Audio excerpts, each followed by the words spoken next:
Okay. This is Samsung Display. Okay, so it's like a technology division. It's not Samsung Electronics. Got it. So this is, and Luke didn't know, so it's fortunate he didn't say anything too rude. But we actually have a sponsored video on these coming out very soon.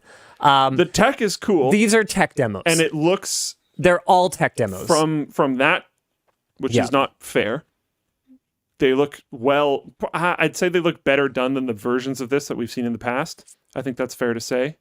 But they aren't cooked. Yeah. And they're not intended to be. Yeah. These are tech demos. And that makes sense. But they're pretty wild. It's cool. The both directions or one direction thing doesn't really matter to me. Mm-hmm. But a tablet that expands, I totally understand. That makes sense. I've never been a tablet person, but the tablet people that I know would probably like that. You know, it's funny. I'm actually the opposite way. They had a lot more things that they showed off that will be in the video. Guys, make sure you don't miss it because their displays demo this year was wild. That was not all of it, for real. In the tablet form factor, there was actually one that I liked better. They have, I forget what it's called. The corners go out or something? It folds in 2 spots. Oh. So it's like a 12-inch tablet, like a big old tablet, like one of the the big iPad Pros. Yeah. But it folds twice with no display on the outside. That's kind of nice. So it's like kind of perceable, you know? Yeah. And I was a perceable tablet that gets big totally makes sense. Yeah. And for me, I actually preferred the idea of having it fold up and be protected compared to the idea of like it having this... No, I agree. Presumably somewhat fragile rolling mechanism that takes a while. It should be noted, though, that it doesn't take that long. Those are motorized demo units. That makes sense. But what's really cool is that James, who I was kind of envious of this, as far as I can tell, other than Samsung Display employees, James Stribe was the only person who was allowed to touch all of these. That's pretty cool. So he got in there and was like, like, they're manual. The demos that you see are just motorized, so they're set hooked at up to manual speed. mechanisms. And when you're doing a display like that, you're going to want to make it go pretty slow because people are going to be interested in like intricate things that you want to see at slow speed. So I don't blame them for doing any of that. But in use, you would just open it. Yeah. Which is pretty cool. Yeah. I do think I agree with you. I like the dual folding one a little bit better. It feels like you're folding like a piece of paper or a map or something like that. Mm-hmm. Yeah, makes sense. Tyler Bolin one's first ever chat on Twitch. It's a grower, not a shower. Yeah. It's a good first chat. Not always bad, okay? Good first chat. It gets bigger, I swear. Also, that's the last one. Not a small tablet. Okay, we're good now? For you to react to. Okay, nice.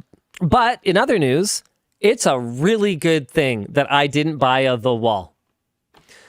Because there's now a smaller version of the wall. It's not exactly petite. It's 76 inches. It's cheaper. And get this. They'll do 240 hertz now. They are much brighter. And this is the big one. The response time of this panel is apparently 2 nanoseconds. Whoa. 2 nanoseconds. For comparison. You know, it's fun when you move to a new unit of measurement. You moved past. We went from milliseconds to what? I mean, what's 0.1 of a millisecond? I think that's what would that be? Yeah. Oh man, I'm pretty sure nano's under micro. I think we went past an entire order of magnitude. Just skipped over it. The fact that OLEDs, like high-end OLED displays now are rated for like 0.1 milliseconds, and this is 2 nanoseconds, means that essentially image retention or like image blur is solved at this point. Like if you could put a micro LED display in something like a VR headset, you would have absolutely no smearing whatsoever. Now, obviously, the fact that they're only able to make this in like a 76-inch form factor means we're not getting VR headsets anytime soon. Yeah. One fun thing, when you in the audience, because I think I'm too old for this. I am too old for this. When you in the audience turn 31.7 years old, you can say that you are 1 gigasecond old. and that's apparently real. Oh, okay. Thank you Nice. for that, Luke. Yeah, no worries. I appreciate you. It's like a ton of seconds, but it's a giga. No, second. it's a giga of seconds. It's not a ton. Oh, That's fair a enough. measure of mass. That makes sense. Yeah. Yeah, good. Okay. You guys are probably noticing, if you are a new viewer, there's little messages coming down in the bottom. The way to send a message into the show is not through Super Chats. It is not through Twitch Bits. It is by either being subscribed on Floatplane. We do actually monitor the Floatplane chat more closely. Or by sending in a merch message. That's right. Instead of just throwing money at the screen, you can throw money at the screen and get some cool stuff in the mail, whether it's a t-shirt or a cool hoodie or a screwdriver. It'll arrive eventually, I swear it. A water bottle. LTTstore.com is the place to go. And in the checkout, you can leave a merch message, which will either show up along the bottom, get a response from our producer, Dan, or we might even talk about whatever it is that you said on the show. Sup, Hayden F. Just shouting out. Picked up the backpack. Very nice. Backpack reviews, so good. Yeah. So yeah, it's moving real good. People are loving it. Speaking of monetization, Wizards of the Coast tightens D&D open gaming license, angering community. I think angering community is a bit of an understatement, but sure. Mild understatement. This is not a community that tends to be big on anger or know how to combat things or write very well. So I'm sure this won't be terrible for them. A leaked version of Wizards of the Coast's new open gaming license revision for Dungeons and Dragons is causing massive customer backlash. Luckily, it's leaked. Not just They have customers. time to fix it. Massive backlash From everyone. Yeah, because it's terrible. The new revision demands that anyone Tell us making how money you really feel. that anyone making money from D&D to directly report it to Wizards of the Coast and potentially pay a 25% royalty on gross revenue. Okay, that's important.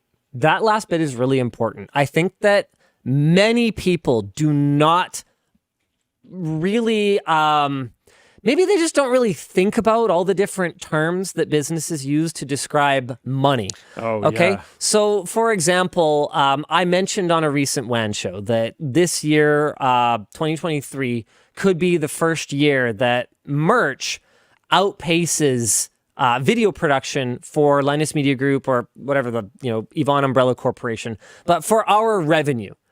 That does not mean, and I've seen a lot of people that have sort of misconstrued that to mean that merch is more profitable.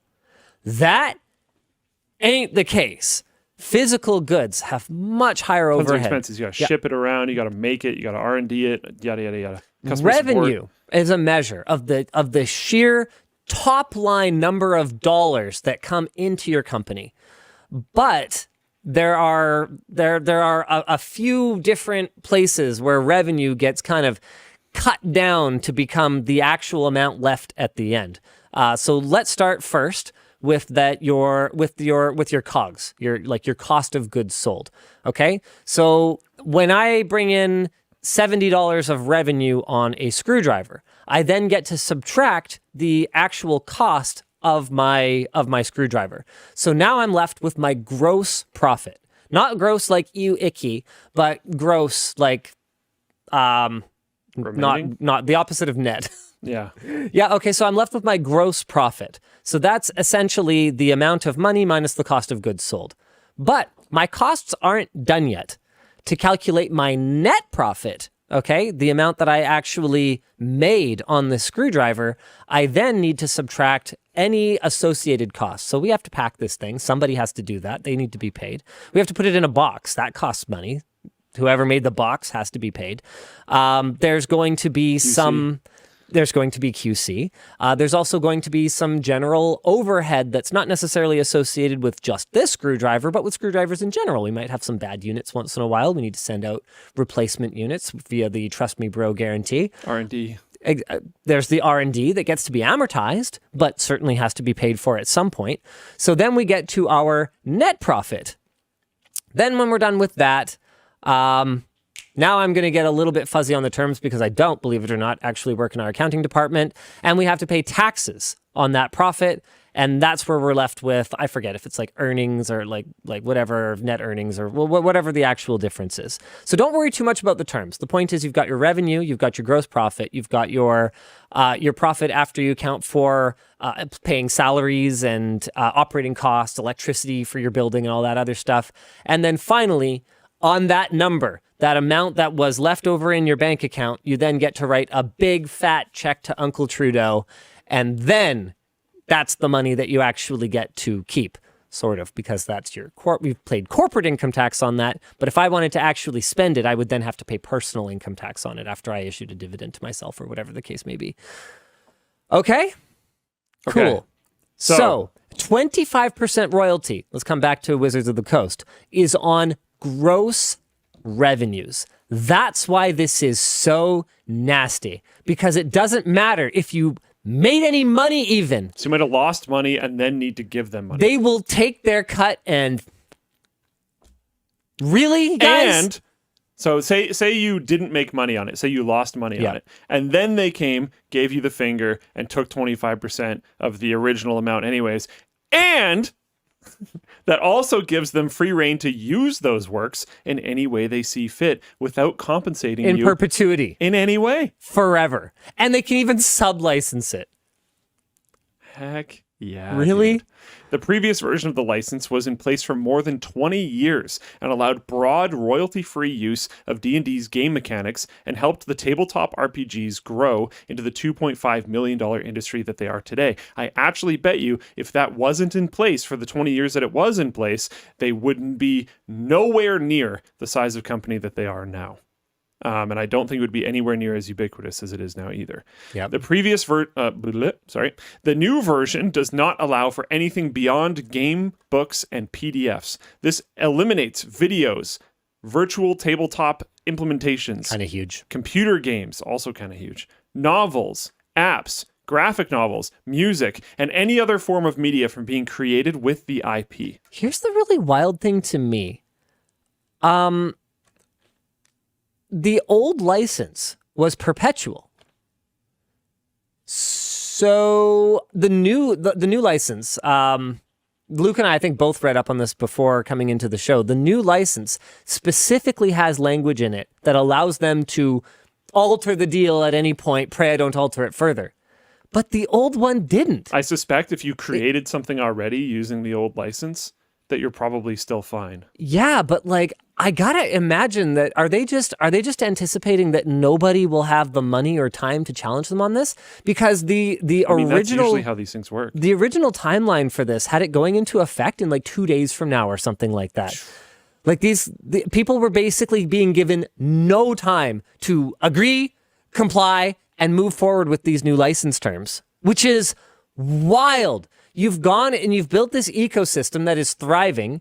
You're clearly doing fine, okay? Wizards of the Coast brought in almost $1 billion of revenue last year. That is more than a third of the industry's revenue. You are fine. You have this openness to thank for your growth. And now what? Some bean counter who, I promise, has never even touched D&D, has no idea how important third-party contributions are to the ecosystem, came in and said, well, why not more? No, we should get money from this. Yeah, why not? Brutal. Meanwhile, Hasbro and Wizards of the Coast are already dealing with significant backlash from the Magic the Gathering community over overprinting cards. Bank of America devalued the stock last month after their research analyst came to the conclusion that the overprinting was destroying the long-term value of the MTG brand. Yikes. This ain't gonna help, guys. Your brand is everything. People don't have to play Dungeons and Dragons. Do you know how many games there are to play? There's a lot. Do you know how tabletop games. Do you know how passionate the tabletop gaming community is? Yeah, they'll make a new one. And they can. Trust me, they can. Like, do you know how easy it is to make a definitely not Dungeons and definitely not Dragons game? It's a dice fantasy game. It's like elves and You didn't invent that. Like, for real, though. Yeah. Like, really. Yeah. Do you have any idea what you're doing? I'm not even hyper into D&D, but I'm still looking at this going, this is classic. This is classic, having absolutely no idea. Out of touch parent company. Absolutely no idea what you're doing. Yep. Yeah. This is great. We're getting lots of suggestions here. We've got caves and lizards, jails and wyverns, huts and lizards. This is what I'm talking about, right? Now, this 25% royalty. Okay, Wizards of the Coast estimates that only about 20 companies will be affected by it. And from their point of view, why should they be essentially funding competitors? But that's the thing is, again, you are missing the forest for the trees here. I had never heard of any of those other companies until this headline hit my Google News feed. And that's what I was kind of referencing near the beginning is like, all I knew was Dungeons and Dragons. D&D is the big game in the space. Yeah, you're the Kleenex. Yeah. So why are you coming out and starting a media war, a community war in front of everybody with every other brand of nose tissue? All you're doing is like to use terms that maybe someone in your community might understand, but I suspect you won't. You're exposing part of your armor and allowing another smaller group to take a massive shot, because like if somebody in this community that makes a really good, compelling product, which there are genuinely many, just uses this to get a massive leg up, it's very likely going to work. Like, you're going to get wrecked because there are other very compelling products. But right now, or before today, I guess, if someone is really into D&D and they play for a really long time, they might keep playing D&D, or maybe they go and play one of these other things, right? Okay, well, they're still in that community. And that person is still bringing interest from other people in their sphere into these types of things. And I find, no, get out of here. I do not want to restart right now, obviously. This computer is on for 1 day a week. Or I'm using it for 1 day a week. It's actually on for longer than that. Anyways, they're bringing more people into the space, and a lot of people, when they come into the tabletop RPG space, are going to default to D&D. Of course they are. They're not going to default to one of these other games because they've heard this forever. Armor and shot. No, I was talking about exposed armor. Come on. Lumilius in Floatplane Chat says it was very, very clear from the leaks that Wizards of the Coast has already knows to expect backlash, and they're just accepting that as cost of doing business. I can't even imagine this is going to be a significant amount of money. It could be because that 25% tier is at $750,000 of revenue per year. And so if there's 20 of them, well, that's at least $15 million. So you could take 25% of $15 million. It wouldn't hurt. But then again, we're talking about at the scale of their business. Like, why? And they're creating so much administrative red tape. Yeah. For what? Like, everyone's expected to report their projects in to Wizards of the Coast. Someone has to review all that. Remember we were talking about those financial breakdown things? Yeah. Now you have to factor in the revenue loss that they're going to have, and I guarantee you they're going to have it. This is a very passionate community, and they are not going to like this. So they're going to switch to other games. And some of these other games or platforms, they included like music, whatever else, some of these other things, various forms of implementation, they can pivot. Assuming that their previous works fall under the original license, so they're still fine, new works can pivot. Tommy Blue clarified something. Yes, I'm sorry. If you are doing 750,000 plus revenue, it's 25% on anything past that. So it's kind of like a bloody hell, I forget the word. Like, it's kind of like how tax brackets work. So yes, you're in the higher bracket, but that bracket only applies to your personal income over whatever level. Someone in chat is talking about using ChatGPT to alter how D&D works to make a new game. Like, yeah, I don't know if you're making stuff in this space and your company, if your company's revenue is over 750 grand and you're making something in this space, first off, good job. Second off, pivot, find a way. I'm sure you can do it. Screw these guys. Don't give them that 25%. By the way, I took some fun ones from Floatplane, some potential names for D&D competitors. Okay. We've got Swamps and Donkey. We've got Plains and Snakes. Nice. Okay. Nice. Basements and Virgins. That could be an actual game. Yeah, I know, right? That could actually totally be an actual game. The adventure is like getting out of the basement Yeah. and trying to accomplish your fairly obvious task. There's various ways to do so. I mean, wasn't that just super bad? Yeah, basically. Exactly. There's a compelling story here. You could make that game. Coming of age.